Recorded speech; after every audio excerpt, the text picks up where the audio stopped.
On the first night, he walked to the graveyard, drew the circle, and read the verses. Almost immediately, animal sounds stirred around. Welcome back to the undeniable fear, where we get real happenings for you guys. Yeah, they are warnings. Each whisper, each shadow carries a truth someone lived through, and tonight it's your turn to hear it. Hi, I am Jenna, with another experience.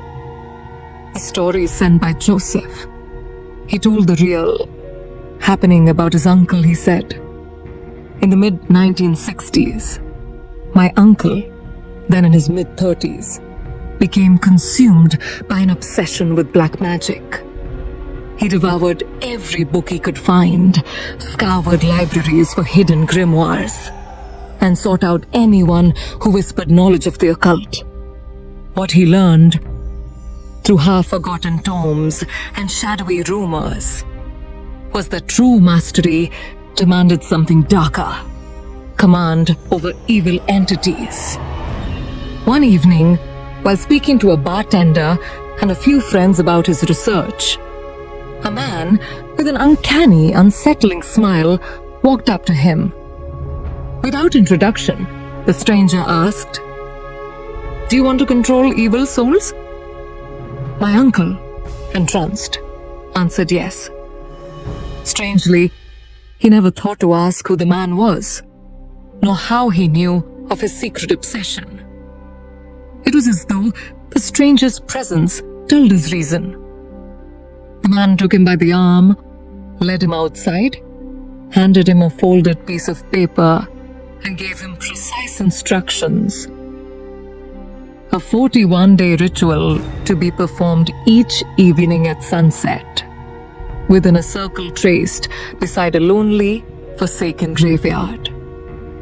The practitioner must recite the verses inscribed upon the page, completing them without ever stepping beyond the circle, no matter what may occur. My uncle thanked the man, returned home, and began preparing both in mind and body for the trial ahead. On the first night, he walked to the graveyard, drew the circle, and read the verses. Almost immediately, animal sounds stirred around him. Cats crying, dogs barking, birds rustling in the trees. When he finished, the noises ebbed away, save for a few lingering cries, and he returned home convinced the ritual was working. Night after night, the same routine followed. Yet each time, the animals grew more numerous, their sounds more piercing, their presence more unnatural. The cries became warped, snarls that echoed like human screams, scratching like fingernails against wood. Soon, he began to notice changes in the creatures themselves. Eyes glowing with unnatural light, twisted movements that belonged to no earthly beast. As days passed, their shapes warped grotesquely. Dogs with 3 eyes, cats with tiny horns, faces that seemed to flicker between forms. And as the creatures transformed, so did my uncle.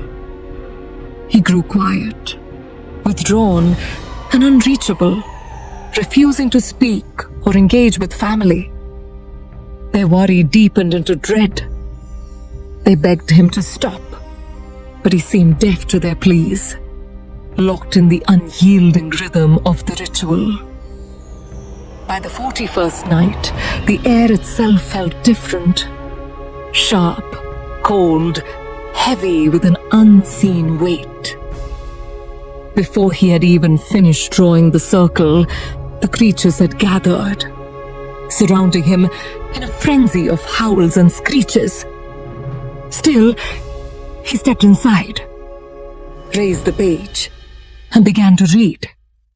The moment he spoke, the atmosphere turned violent. Beasts hurled themselves at the circle, their claws and teeth tearing at its edges, though none could breach its protection. In terror, my uncle collapsed. Drifting in and out of consciousness, he saw a figure emerge, a male-bodied thing carrying a child. From a distance, he recognized the child, his youngest son. But the figure's head was wrong, horribly wrong. Where a human face should have been, there was only the sharp, grotesque beak of a hen.